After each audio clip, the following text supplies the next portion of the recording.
well, I love this thing. There's a happy man riding on his tractor. Yeah. Really? Yeah. You sing too? He's the one that sings. I know. I listen to him. Why don't we go ahead and start? We're having fun with the Roaring We can identify very easily. We're all young enough to know. There you go. I'll provide the bus. Okay. Zechariah 14. Are you sure? We're Have in. you decided yet on where we're going after tonight? No, not exactly.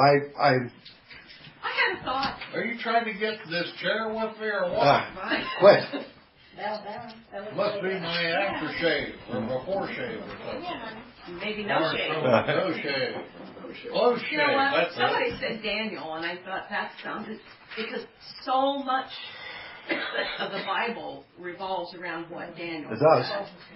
And I thought that might, I have done it once, but it's been so long ago, Yeah. I need a refresher. I'm still very tempted about Joshua. It's also a tremendous book. Both of them are a good fit. Yeah, anyway, let's go Well, into you can choose. Yes. Yeah, Okay. in charge. chapter 14. Let's read the first 5 verses because that's all we'll accomplish if we accomplish that. You know our group. So we don't have to worry about next week then, right? Well, we don't have to worry about getting very far probably this week. So let's read, starting in verse 1 here of Zechariah 14. Behold, a day is coming for the Lord when the spoil taken from you will be divided among you. And I will gather all the nations against Jerusalem to battle. The city will be captured, the houses plundered, the women ravished, and half the city exiled. But the rest of the people will not be cut off from the city. Then the Lord will go forth and fight against the nations as he fights on a day of battle. Keep that in mind. We're going to spend some time on what does it mean when the Lord goes out and fights as on a day of battle. And on that day, his feet will stand on the Mount of Olives, which is in front of Jerusalem on the east. And the Mount of Olives will be split in its middle from east to west by a large valley, so that half the mountain will move towards the north and the other half will move towards the south. And you will flee by the valley of my mountains, for the valley of the mountains will reach from Azel. Yes, you will flee, just as you fled before the earthquake in the days of Uzziah, king of Judah. Then the Lord my God will come, and all his holy ones with him. Okay? Now, go ahead and you got your outline, I think, today. So in verse 1, he's telling us that this day is coming. Of course, we call it, technically, the day of the Lord. It's found in many places in the Bible, both New and Old Testament, and it's especially found in the Old Testament in Joel 1:1. If you want to, you can turn there, back a few books to the prophet Joel.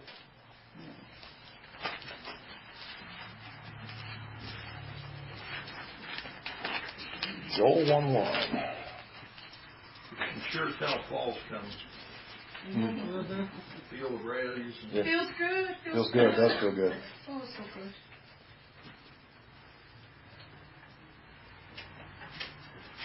Did I say 1:1? Yeah. I think what I mean is.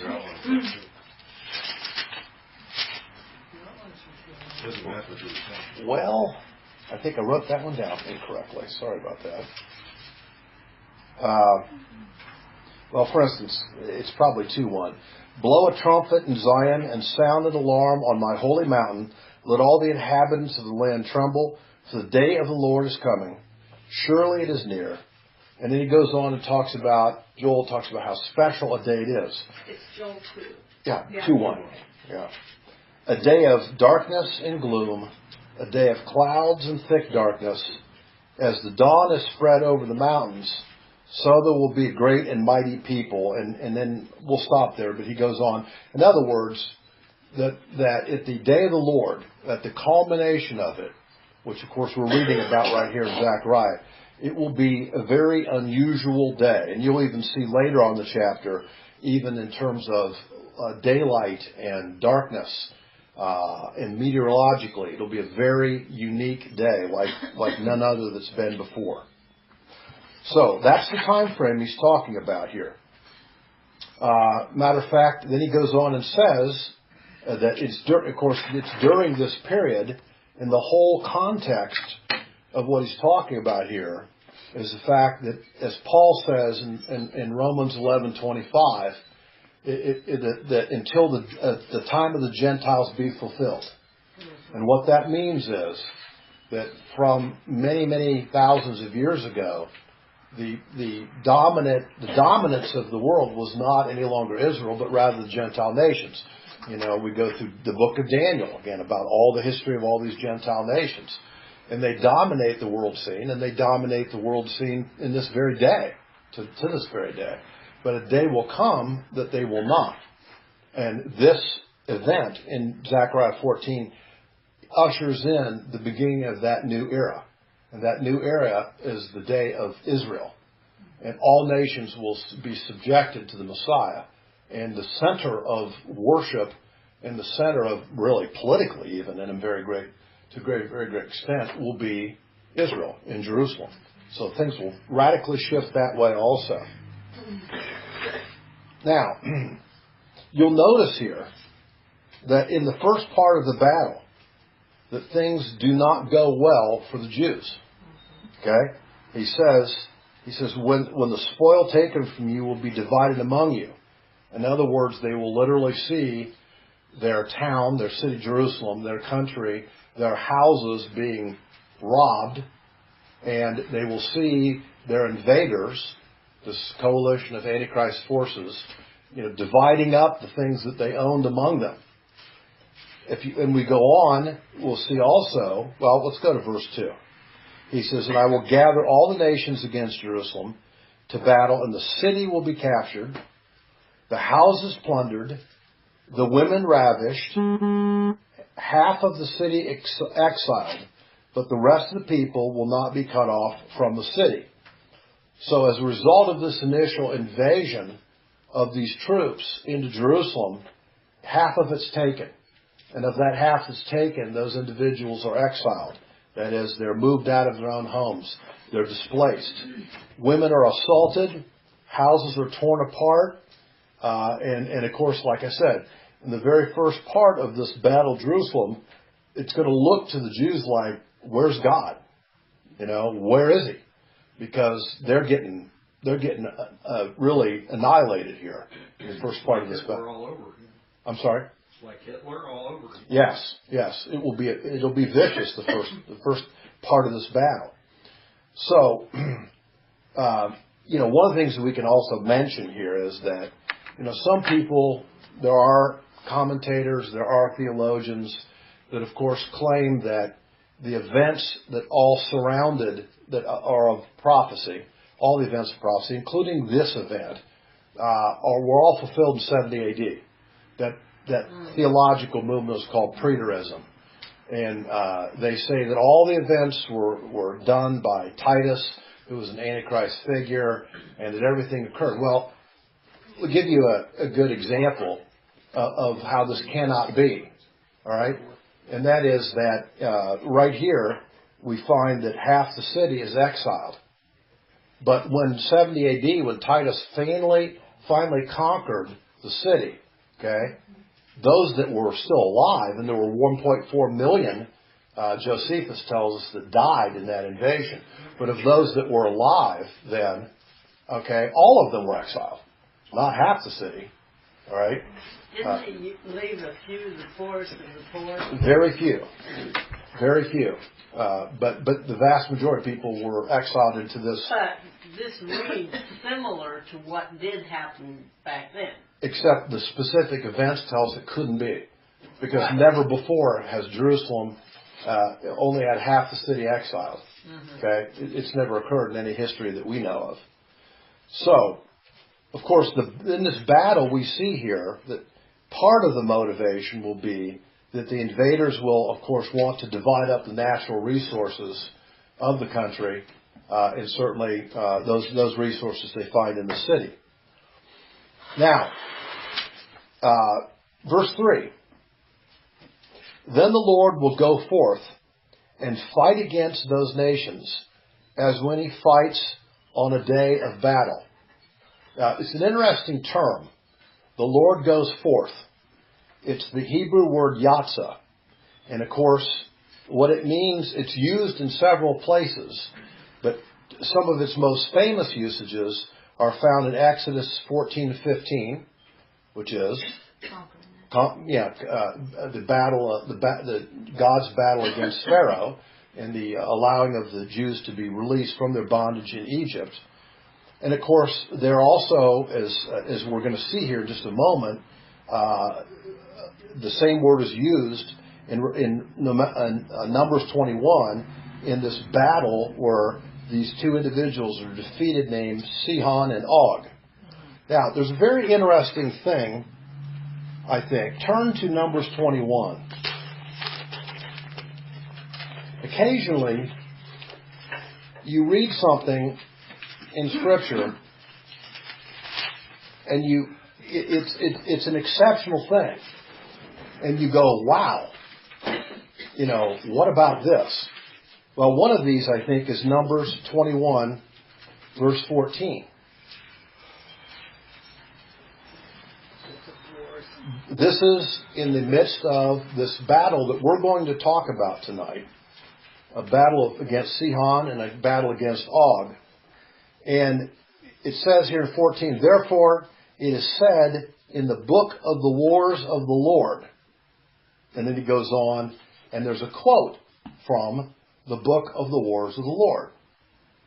So go ahead and ask me, what's the book of the wars of the Lord?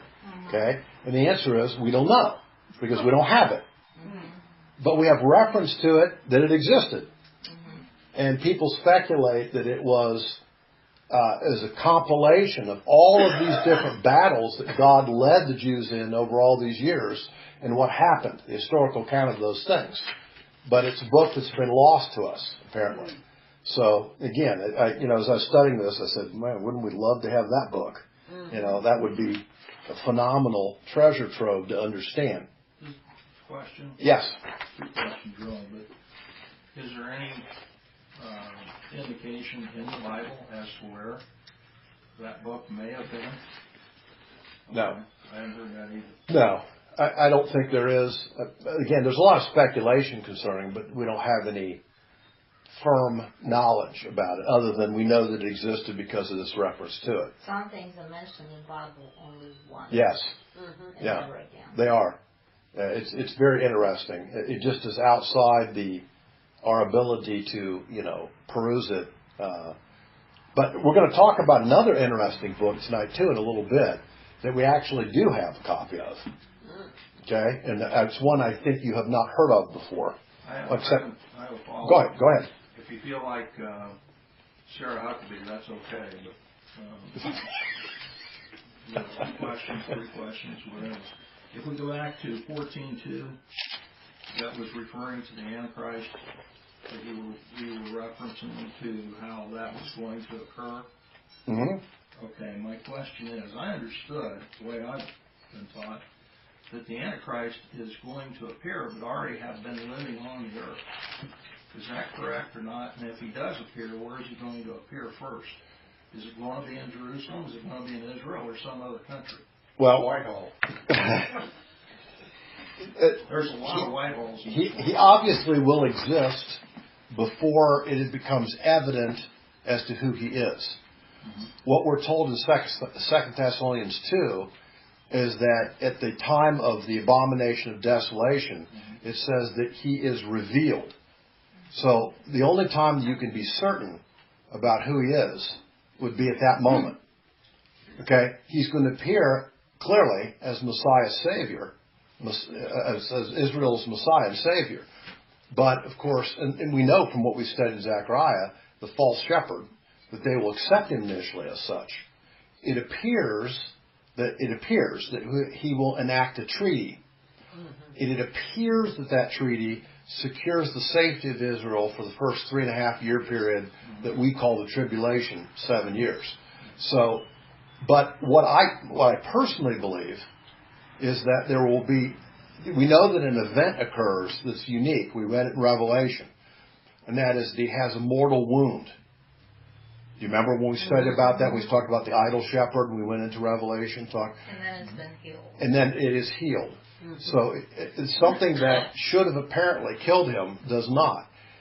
Some people feel, I would be in agreement with them for a lot of different reasons, that what happens when he's, quote, healed from the wound is that he is then transformed into a Gibborim. That he now is no longer 100% human, but he's now hybrid. And there's a lot of things, if you think in the book of Revelation, you read about what he does, they're absolutely supernatural. They're supernatural. So he apparently has developed, is given through this process supernatural power, quote, godlike power. And of course, what is said about him? He goes in and declares himself in the temple as God. I am he. I am Yahweh. That's what he'll claim. In follow-up to that, is there anything that you can relate to that designates anything as to what would be seen as a prediction that the party is actually on the earth at the time, more so than what we discussed? So you like those questions, I can see. Yeah, there are some questions that are eternally on people's minds that study Bible prophecy, okay? And that's one of them. That's one of them. Does he exist today? In what form is he in? What country would be a part of? Where is he going to come from? And the answer is that we don't know all those things. Mm-hmm. What we know is that there will be a time in which it will become evident, certainly to those that are believers, about who he is. But remember, Jesus said in Matthew 24, he said if it were possible, even the elect, the believers, would be deceived about him. Okay? So it's going to be tricky. Well, in follow-up to that point, then with your discussions in prior meetings and the teachings, that there are a lot of churches that don't teach what you teach and what we understand and what we live by. Are those going to be the people that are really going to be fooled? Yes. Because, in the last, especially, I'd say 10, 15 years, more so than ever probably, churches have absolutely shied away from teaching biblical prophecy. You can hardly go to a church that teaches it these days. Even churches that teach other parts of the Bible, they don't tend to teach prophecy. They, like we've said before, 25% of the Bible is prophecy. How you could eliminate 25% of the Bible and not talk about it blows my mind, okay? But they don't. The problem is when you don't understand prophecy, at least have a reasonable grasp, then you're not understanding those events that are going to occur and you're not prepared for any of them. That's the problem, and that's probably part of what the deception will also be. So there's a lot of pastors not doing the job. Yes, that is true. Well, there's a lot of pastors that don't know the Lord, so they That's can't true. do the job properly. Yeah. I agree with that. They know greed. Yeah. All right, turn to Psalm 135. I want to show you in two Psalms why we're going to study what we're going to study here for a few minutes. We'll start with Psalm 135. We'll read 4 or 5 verses there, and then we'll go to Psalm 136. Now, these are all examples in terms of how the Lord, quote, goes forth. That Hebrew word yatzah. Okay? So, Psalm 135, and start in verse 8. He smote the firstborn of Egypt, both of man and beast. And again, the Jews didn't do it. God did it. Okay? He sent signs and wonders into your midst, O Egypt. Actually, at least 10 of them. Upon Pharaoh and all his servants. He smote many nations and slew many kings. Now look who's talked about next. Sihon, the king of the Amorites, and Og, the king of Bashan, and all the kingdoms of Canaan.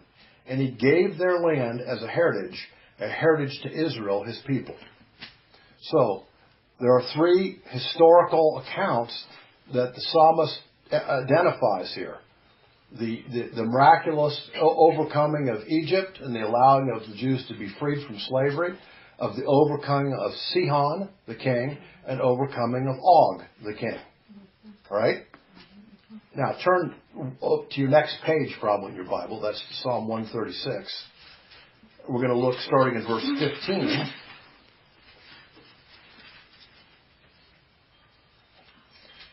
Starting 15. But he overthrew Pharaoh and his army in the Red Sea.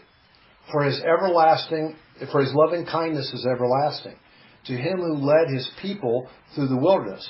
For his loving kindness is everlasting. To him who smote great kings. And I think you're going to understand when we go into this in what sense they're great. Okay? For his loving kindness is everlasting. And he slew mighty kings. For his loving kindness is everlasting. Sihon, the king of the Amorites. For his loving kindness is everlasting. And Og, the king of Bashan, for his loving kindness is everlasting.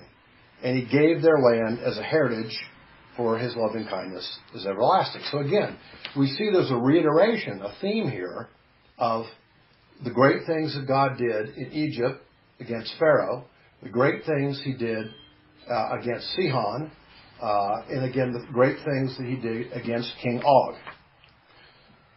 Now, in talking about this, about Sihon and Og of Bashan, I want you to look briefly at a little history first. They'll help us as we go into this.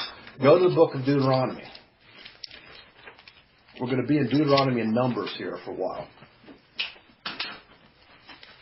Deuteronomy chapter 2, starting in verse 16.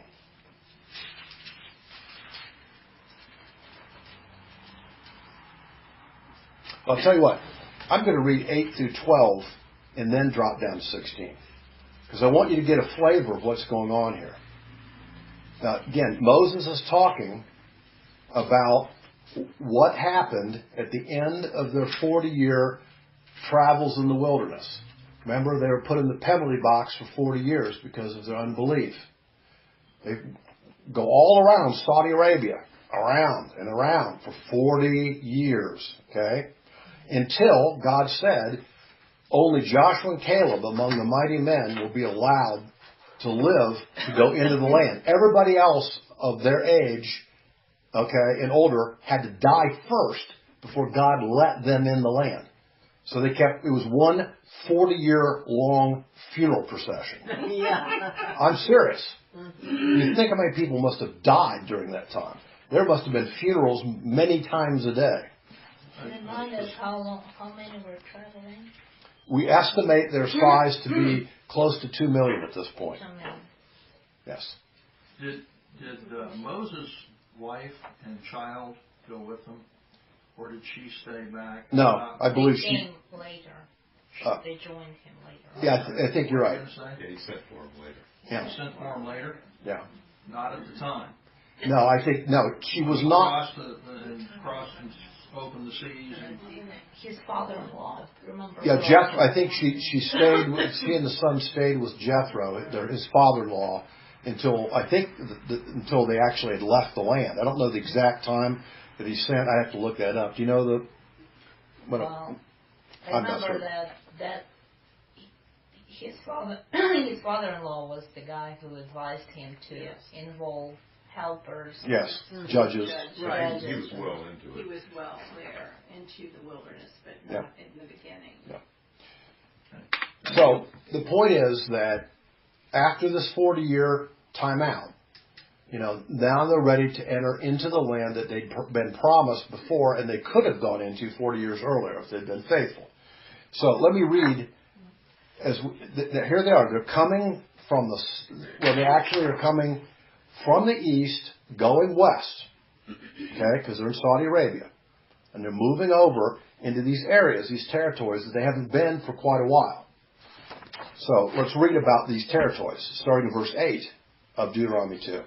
So we passed beyond our brothers, the sons of Esau, who live in Seir, Mount Seir, away from the Arabah road, away from Eloth, and away from Ezion Geber, and we turned and passed through by the way of the wilderness of Moab.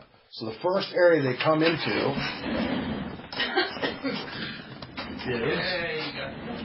is Moab down. okay, down here. Yeah. In Edom and Moab right in here. Okay, so they come into this area, and I'm going to show you what their route is here. They've come up, they've gone to this area, and they start to encounter all these peoples. Okay, all the Amorites in this area, and they keep going up, and they encounter more, and they finally get up to this place that we're going to talk about, Edrei, tonight, and they have a battle there. All right, they had a battle right here also. Then finally, when that's done and they've secured this side, all right, of the Jordan River, basically, then they cross over and they finally get to Jericho. All right? How many miles? Just ballpark. 100, 200, 500? Just ballpark to be that far. It couldn't be that far. From Nazareth to Bethlehem, it's about 80-some miles. Okay. Yeah, it's probably a couple hundred, I say. I never really looked at the distance. Look here, right here, it's 25 miles. Yeah, that's why I was looking at it. That can't be that. Yeah, it's 25 miles. Yeah. Now let's look at who they encounter here, okay? Verse 9. Then the Lord said to me, don't harass Moab, nor provoke them to war, for I will not give you any of their land as a possession, because I have given Ar to the sons of Lot as a possession. In other words, Lot's relatives were given the area of Moab. They were the Moabites eventually. The Moabites and the Amorites came from Lot's daughter. Yes, exactly. So he says, historically I gave them this area. I'm not going to give you this area. They have to go across the Jordan, okay, to do this. He says, now look at what goes next, starting verse 10. Then the Amim lived there formerly, a people as great and numerous and tall as the Anakim. Like the Anakim, they were also regarded as Raphaim. Raphaim is the overall word of all of these giant peoples. They're called the Raphaim. It comes from obviously the root Rapha. And Rapha, yeah. Could they be Gibberines? They are Gibberines. Yeah. King Og was a Gibberine. Absolutely. The Gibberim, like, further generations. The generations of offspring after the Nephilim. Okay? The giant peoples. All right? But they all ended up in different groups. There were different types of them. They were of somewhat different sizes. So the Raphaim is the umbrella name for all of them. But then there's tribal entities of them. The Emim are one. Okay? The Anakim is another. And then he says the Horites, which is another group of them that were further south, formerly lived in Seir, but the sons of Esau dispossessed them and destroyed them from before them, and setting it in their place, just as Israel did to the land of their possession, which the Lord gave them. And so we have all this. Notice what they're coming into. This is not, normal folks that you're having to trespass on their land. These are big, giant peoples, many of them, that were extremely warlike. Maybe hairy too. Could be. Hairy and smelly, huh? Is that what you say? Okay, so drop down to verse 16 now. Okay? So it came about when all the men of war had finally perished from among the people. That's what had to happen before Israel was allowed to go out of the wilderness and start to go into their conquest. That the Lord spoke to me, saying, you shall cross over Ar, the border of Moab, today. And when you come opposite the sons of Ammon, do not harass them, nor provoke them, for I will not give you any of the land of the sons of Ammon as a possession, because, as we said, I have given that to Lot's descendants, right? As we said before. Verse 20, it is also regarded as the land of the Raphaim, for Raphaim formerly lived in it, but the Ammonites called them the Zamzummim. Now, if you look up, and I'm not going to do this tonight, but if you look up the Horites, the Zamzummim, the Emim, if you look up their names in original languages, you find that they're descriptive of what these peoples were, like the long-necked people and the tall in stature people. They're descriptors. Their names are, their tribal names. So he says, verse 21, they are a people as great and numerous and as tall as the Anakim, but the Lord destroyed them before them. So they dispossessed them and settled in their place, just as he did for the sons of Esau, who live in Seir, when he destroyed the Horites from before them, and they dispossessed them and settled in their place even to this day. And the Avim, here's another one, group of them, who lived in villages as far as Gaza, the Caphtorim, who came from Caphtor, destroyed them. They were destroyed, and of course then people lived in their place. So, this is the environment that they're coming into. It's a hostile one. It's an intimidating one. And of course, we understand how intimidated they were 40 years before, because Moses sent 12 spies, sorry. 2 came back and said, and 10 came back and said, and what did they say? We look like grasshoppers in their sight. That's how big they are. Okay? We can't do it, the 10 said. And that's, again, why they ended up wandering for those 40 years. So, let's turn now from Deuteronomy back to Numbers, and we're going to look at chapter 21. You don't have to go too far back. So Numbers chapter 21, and we'll start in verse 10. Okay? Now, remember, they come from here, and they come up into this area. All right? And they finally then go up to this place called Heshbon. And Heshbon is actually the capital. Then what happens, and you'll see, is that even though this is a well-fortified city of Sihon, you find that that's not, though, where they end up having the battle. But they have a battle against them in another place. So let's read. Now the sons of Israel moved out and camped at Oboth, and they sojourning from Oboth and camped in Leah-Barium, I guess it's called, in the wilderness which is opposite Moab to the east. From there they set out and camped in Wadi Zered. From there they journeyed and camped on the other side of the Arnon. Is that the Arnon River here? Where's the Arnon? Because here's the Jabbok. Well, they have. There it is, down here.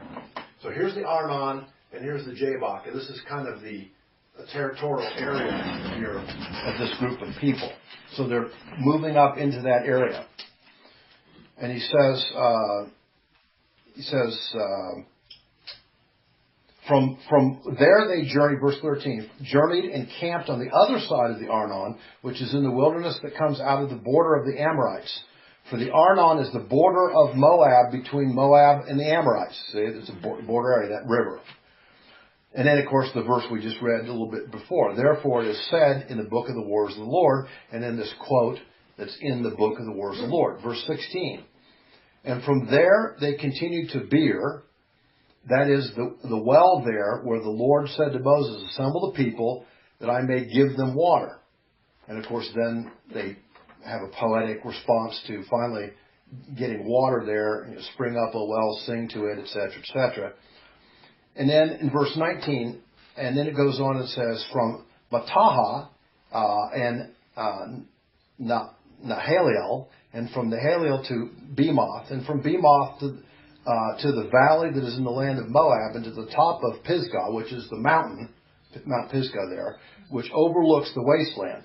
Then Israel sent messengers to Sihon, king of the Amorites, saying, so now they start to go in, they're just on the border there, they're starting to go into Sihon's area. Okay? So they send out emissaries, diplomats, and they say, verse 22, let me pass through your land. We will not turn off into a field or a vineyard. We will not drink water from wells. We will go by the king's highways, which is an established path there, a road, until we have passed through your border. So, they're trying to avoid a fight because God said, this is not where I'm intending you to have a fight. Alright? And it says, verse 23, but Sihon would not permit Israel to pass through his border. So Sihon gathered all his people and went out against Israel in the wilderness and came to Jahaz, okay, right here, and fought Israel. So they come to this area, this town called Jahaz, and they have this big battle. Then Israel struck him with the edge of the sword, verse 24, and took possession of his land from the Arnon to the Jabbok, okay, from the southern river here to Jabbok here, in that whole area. And he says, as far as the sons of Ammon, for the border of the sons of Ammon was Jazer, okay, which is right here. All right? Now,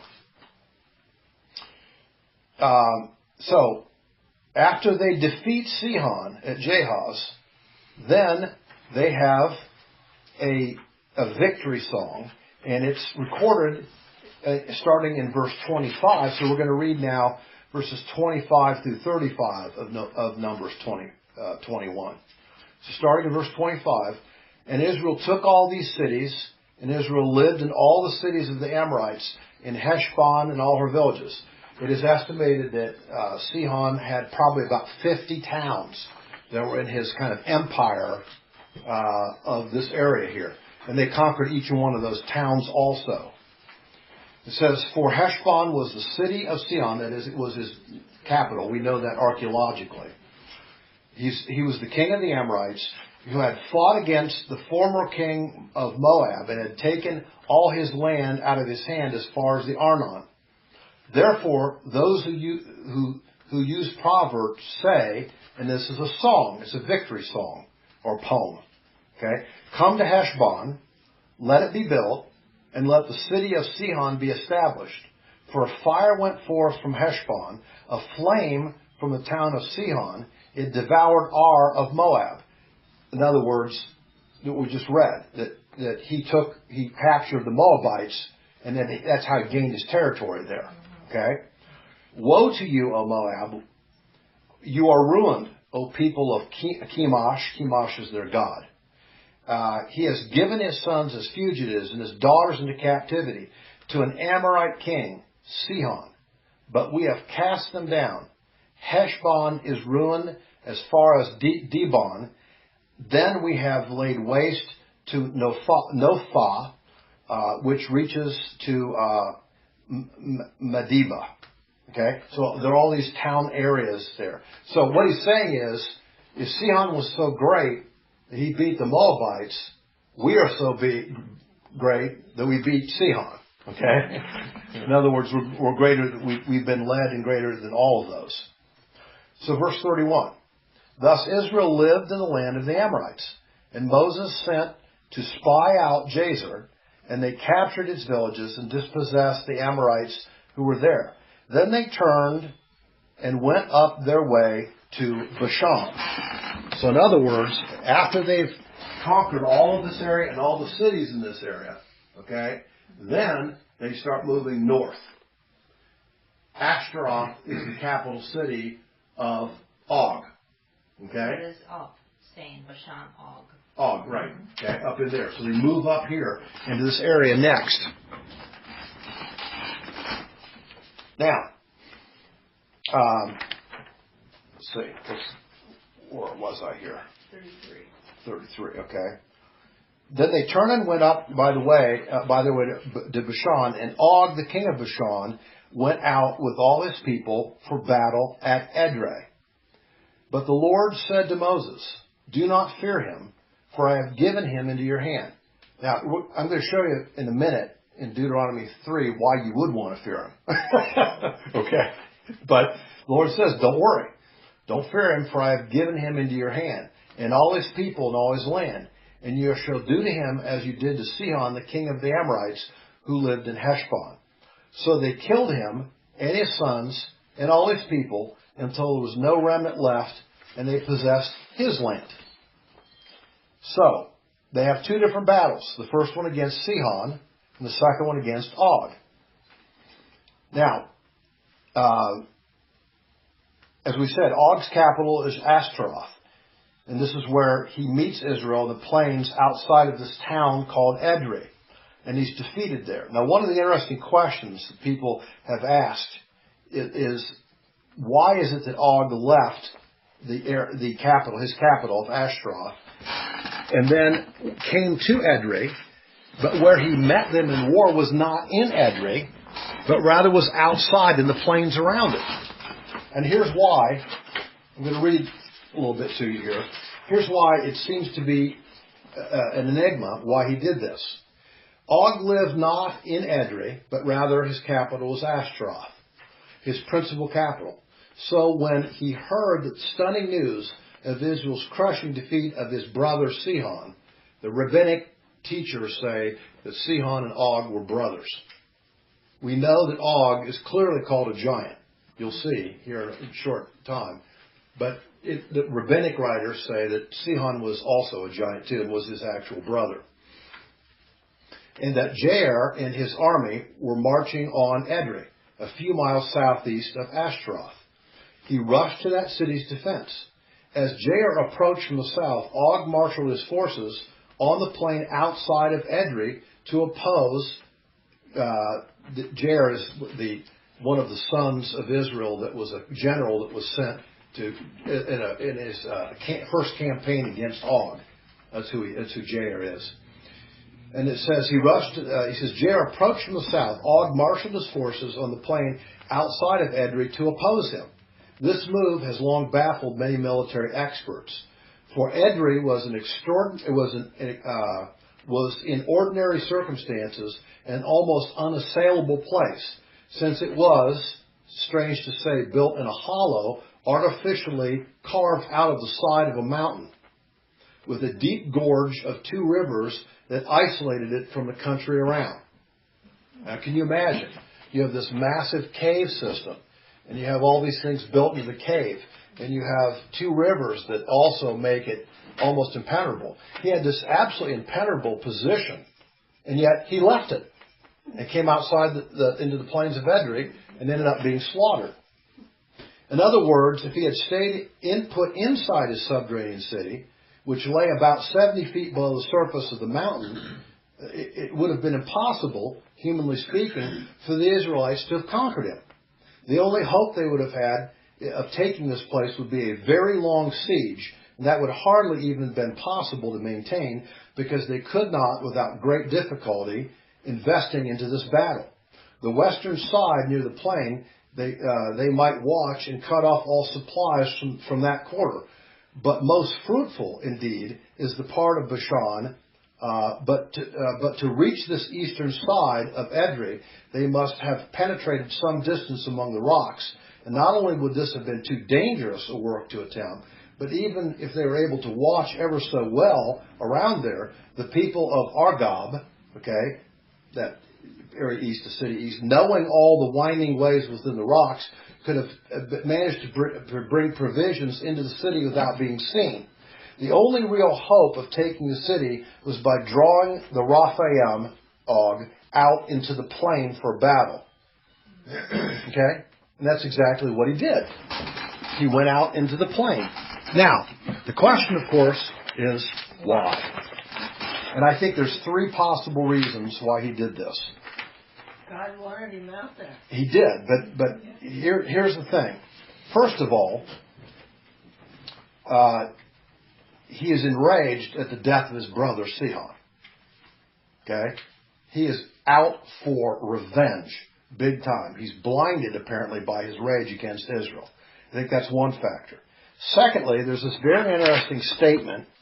Turn over, keep your hand in Numbers here, but turn over to the book of Joshua.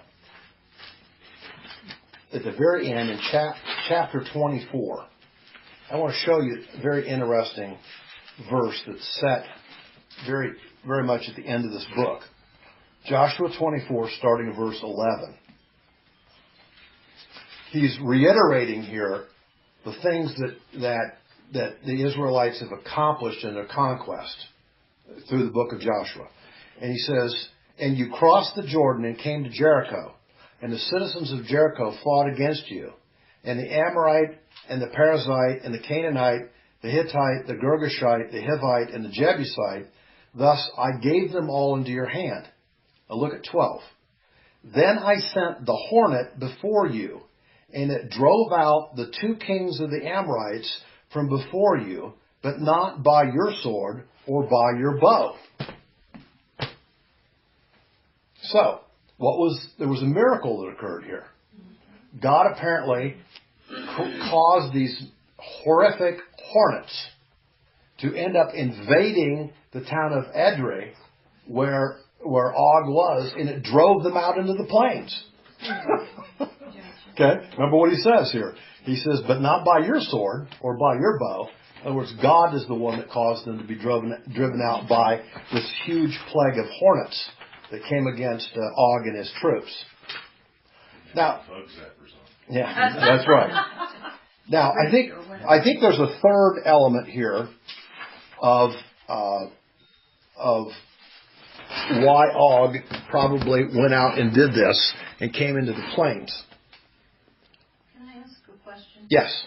On when they're going through these towns and as you put it, securing the towns as they're going through and having these battles, do they then leave some of their own people in these towns? They do. So not all of this whole 2 million people are continually going. They're kind of leaving. They're leaving elements of them to take and to fortify these towns that they've taken.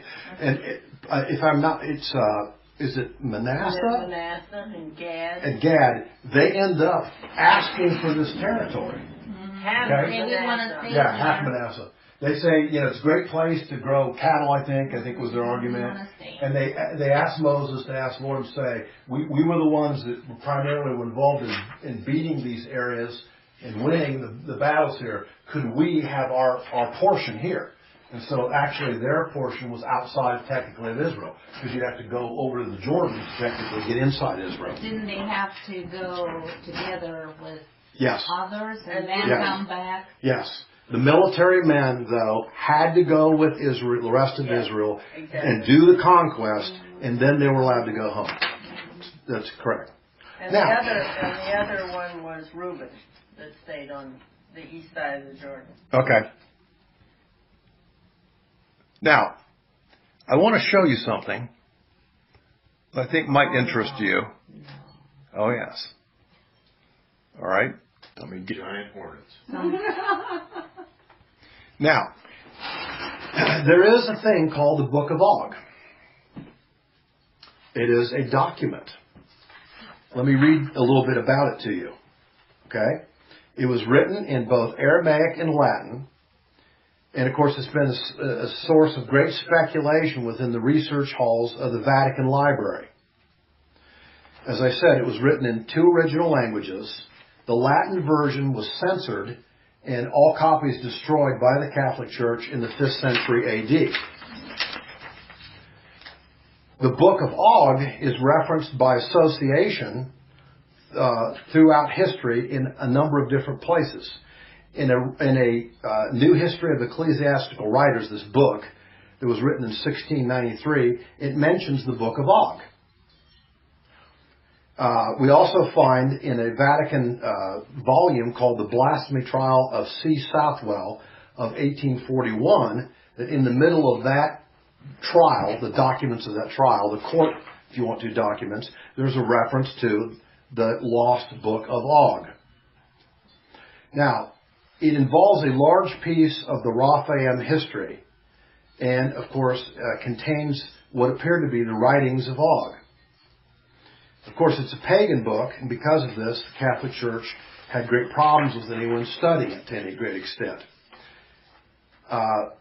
It was found, though, in the Vatican Library, actually in 2015, that there was a man named Cassiodorus, and he was a Roman Catholic, all right, in about 550 AD. He ended up having the Aramaic copy of it, and no one knew that he had it. It eventually was transferred to the Vatican Library and has stayed in the Vatican Library for that period of time. It's in, as the authors say here, rather bad shape. Okay? You can imagine a document being, 1,500 years old or ish. Well, more than that, actually, probably. But in 2015, they started to translate it. And they have part of it translated. Now, I'm going to read a couple paragraphs to give you a flavor of the Book of Og. Okay? This gives you, because the author of it, according to the document, is Og. He's talking. Okay? He says, do you think, and he's talking about Israel here. Remember, you'll see in the references that he's just heard his brother Sihon has been murdered, killed in battle. All right? And he's not happy. So he's addressing both Israel and Moses. He says, did you think, O corrupt worm of Israel, that I did not stand above the great waters in the great mountains? You have never touched the sky or stood tall over anyone. Stood tall. See? Remember what mighty means? Okay? Giants. He says, my dreams are of your death. Baal of the earth will guide me like he did when Nimrod was guided through the Nephilim. O you worm Israel. Behold, I am Og, the largest man in the land. What can you possibly do to me? Are you prepared to die? I have watched you crawl into the light as a corrupt fecal worm. Seriously? Oh, yeah. And I have watched your mother, Egypt, eating your young. I watch now and I ponder if this is why you now war with me, O worm, O Israel. You have slain my brother Sihon. Baal will avenge you, and he will empower me to sever you, the corrupt worm, with force, and your false god, and your weak little men along with you. I, Og, will spit upon your warriors who trail like ants beneath me, like feces under my feet. I, Og, will wipe the spittle from my beard. I, Og, will arise when I'm ready, and with the strength that's in one arm, I, Og, will break the horn of Israel forever. It goes on. Okay? If you want to read, it's the 7th chapter of the book that's been translated. They're working on trying to translate the rest of it. But it's interesting. Here we go. We read in this chapter about Og. He's a giant. And everyone goes, that can't be true. That's just fantasy and fable made up by the Jews, yada. Now we have the book of Og. Okay? Which has been dated back to 550 AD. Part of the book of Og. So, I think it's rather interesting that God has somehow allowed in His sovereignty that document to come about now. So, I think you'll see here, just from the few paragraphs that I read, Og is extraordinarily arrogant. Really? He has there's no chance in his mind that Israel could do anything to him. Therefore, why not come out into the plain? They can't harm me anyway.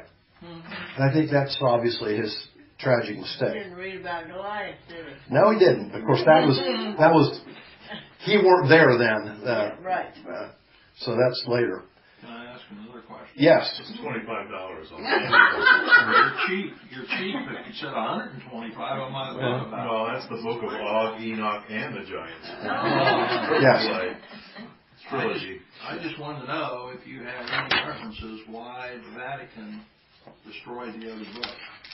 Because they said it was heresy, that they didn't buy into the history of it, that it was pagan, that they felt that it was a disservice to Moses, yada, yada, yada. Blasphemy. Matter of fact, they said anathema to anyone who would read it. That's what, yeah. There's a long history of, I just read a little bit to you. What it does, it just confirms what the Bible says. That It was a giant cover-up. you can say what you want, like the story of Titanic, I'm the biggest ship, I will never sink. Right. Yeah, we could keep. And Kathy has to listen. Okay. What did you say? About what? Yeah. He was mouthing off, and I said, Kathy has to listen. Yeah, that's right. Okay. Turn Now to you know how more more intelligent. Turn to Deuteronomy chapter 3. I want to finish this section about Og because there's some very interesting information here about Og. Deuteronomy what? 3. Starting verse 1. 3. Is it about his Okay. thing? Now, Oh, okay. Deuteronomy 3, starting verse 1. Again, Moses is speaking.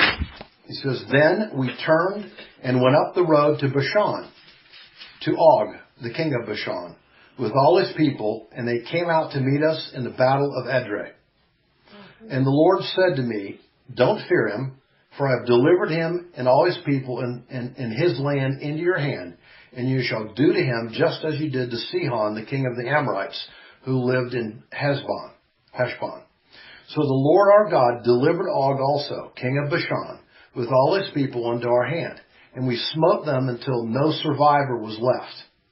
And we captured all his cities at that time. They estimate there were probably 60 cities in that area that were controlled by Og and his troops. Well, it says here, we did not take from, he says, there was not a city from which we did not take from them, 60 cities in all, in the region of Argob and the kingdom of Og in Bashan.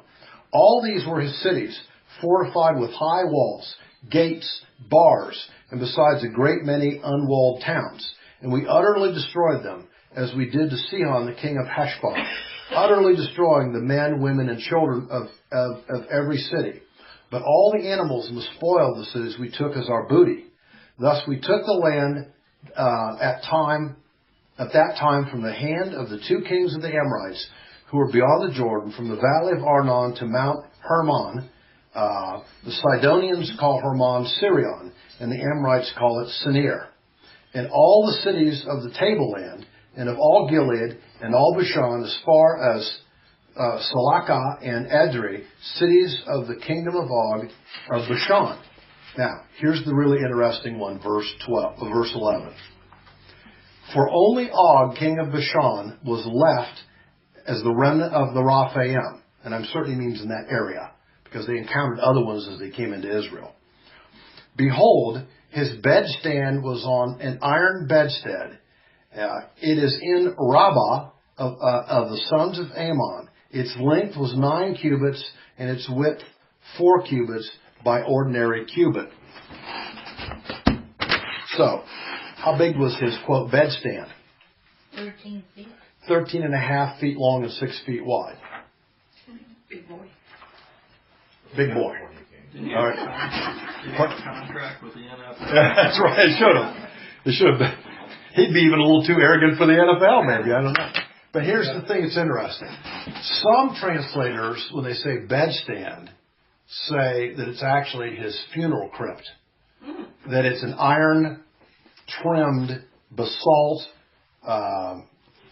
monolith cut out of basalt rock and trimmed in iron. They believe that actually they're referring to his coffin. Some of the original language seems to indicate more coffin would be better than bedstand. Now, there's a very interesting tradition about Og that is a tradition, although it's widely written about, and that is that where Og was actually ultimately buried. Can you change that, honey, to Gilgal Raphaim? In a big hole. In a big hole. You want this one or I want no. the bigger image? Bigger image. There's Gilgal Raphaim. Okay, but there we go. Now, this doesn't look that big, but the only way you can accurately see Gilgal Raphaim is from the air. It is, I think, I didn't write down the size. It's like 350 or 400 feet in diameter. It's big. It's like Stonehenge. It is. All of these little rocks were all originally like burial stones. Okay, they were two sides in the middle, dolmens they're called. All of these were around here, and the center was this one that originally, because they can measure them, they're still lying there. In the center is this big dolmen that's 30 feet tall. That is where people believe Og was buried. in the middle of that. But there are no remains. There are no remains now of any body there at this moment. How many pallbearers did it take? Yeah, it took a few. Now, this is the middle. This is called the Middle East of the Stonehenge of the Middle East. It is a classic monolithic structure built with stone, built concentrically, and of course, it's built exactly in a way in which you can predict the seasons. So you have Astrological. It's astrological. Okay, it's astrological. Stonehenge is astrological, and if you remember, American Stonehenge. yeah, you guys weren't. Well, some of you weren't here, but last year at this time, well, almost at this time, we went to New England, and I saw this reference to America's Stonehenge, and I thought, what is America's Stonehenge? Did I tell you about that? No, I told some of you. Okay, and of course it's big too. Where is it? It's in Salem, New Hampshire. Okay. So Where the witch trials. Witchcraft. Exactly. It's in Salem. It's like 100 acres. It's spread out over this period. And it's an astrological observatory. It is believed that it possibly was built by the Phoenicians. And the reason why they think it could have been is because they have found Phoenician gold coins within 4 miles of it. Archaeologists have. So these were used in occult practices. People were sacrificed here, predictions were made here, and they channeled spirits. All right? That was one of the main things they did, is they channeled spirits for necromancy, consulting with the dead, trying to find information. And apparently Og was such a powerful, spiritually powerful, demonic person that they put his body, many people allege, right in the middle of it. And that's why it became such a powerful place. Where is that? It is in northeastern Israel. It's kind of on the.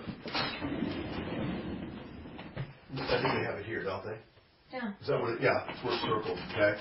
So it's up there. It's relatively close to the Golan Heights area. If you went further up, you'd be in the Golan Heights, and then you'd be in southern Syria. So that's where it exists. And you can go see it today. It's still there. So that's an interesting thing, I think, about Og. There's a lot more, but I will not go on beyond that. Where was Dan Aykroyd when you needed him? The Ghostbusters. That's right, the Ghostbusters, right. You want to stop here now?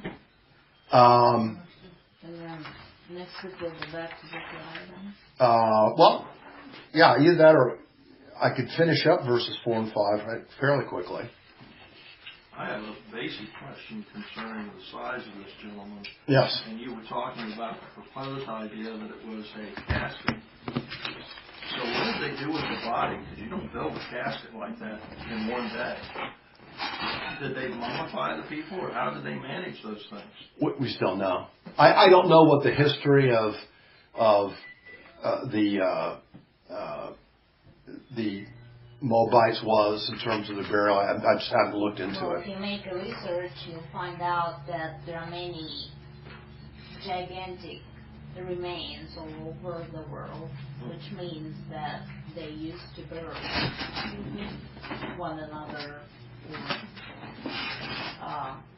Yeah. For a little light reading, this is an interesting book by Steve Quayle. And I have the same book about giants in America. Yeah, it catalogs the giants. It catalogs the giants through the continents where they've been found. It has newspaper articles in the 1750s, 1820s, 1850s about finding these giant skeletons. It's a book just filled with all these accounts of where the giants were. It goes all. This one's all over the world. Yeah, it's across like 6 continents. When you start to read about it, then you realize that even within scientific circles, scientists kind of almost hide this information They do. from each other. When you were over in Russia, did you have I did any not see any giants. did you have any teachings or any readings or any information or history about anything like that? No. Well, of course, we didn't. Yeah, there's a massive monolith though in Russia What's the name? Remember that? Oh my gosh, we read about it. I'm trying to remember what it's called now. What the town is. It's in the the Ural Mountains, I believe. Ural Mountains, and they say it's bigger than. The pyramids. No. The one which is in where? That huge basaltic, multiple tons. Well, it's in Russia. The one I'm talking about, because they said when they found it not that many years ago, it had been overgrown. No one knew about it. Of course, in the middle of that's a remote area, and it was found by scientists. You see if you can find it. And when they measured some of the stones in the side of the structure, most of them were bigger than the largest stones that were used in the pyramids. And those were big stones. Those were mammoth. Okay? Now think about it. This thing's tall and wide. How did they transport stones like that and cut them and move them into a remote part of central Russia? Well, and that kind of goes to my point about how did they preserve the person before they ever entombed that person. I mean, that's when you think about the ability to engineer that, when you're talking about just one stone, and you think about how many millions of people, they had a lot of Chinese come in and build the railroads here in the United States, and they thought that was a lot of people. That's no comparison. Monolithic. Monolithic structure. I think it's called Babylok. Man, that's the one in Turkey. These people were also possessed by demonic forces. Well, of course. So, they could have been given supernatural powers to move rocks and do those things to accomplish what we see today. Yeah. I think it was alien technology. Yeah, a certain type of alien. All right. A certain type of alien. It's interesting because we've talked about this before, but the ability to cut these stones, no one has an answer. We couldn't do it today. Modern technology could not cut those size stones with the laser precision that they're cut. In Russia. Honey, Yes. would you give me a cord, please? Mine? You mean the cord behind here? Here's the door. Yes, dear. Okay.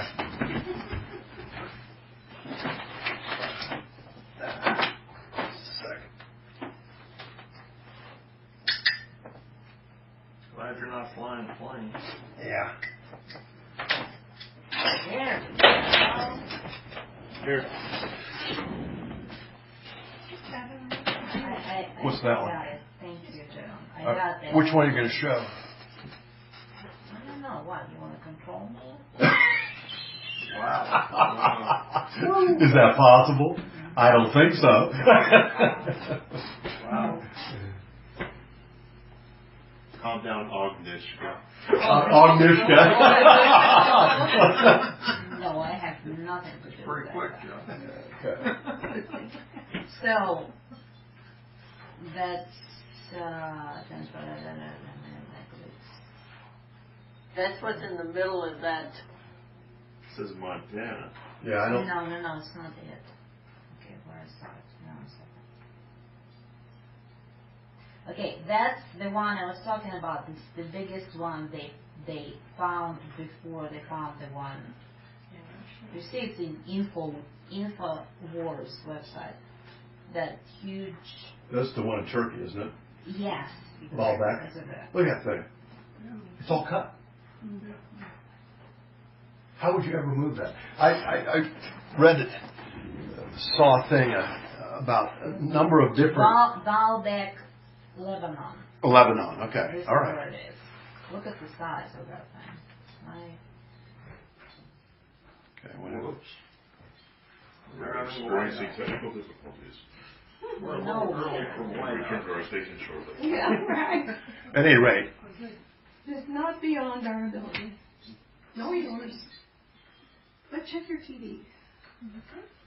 yeah, and the only part of it's sticking out of the ground there too. It's a giant wedgie. Yeah. It is. Now the funny thing is they cannot explain, never can explain how they move these things. Think of, in times.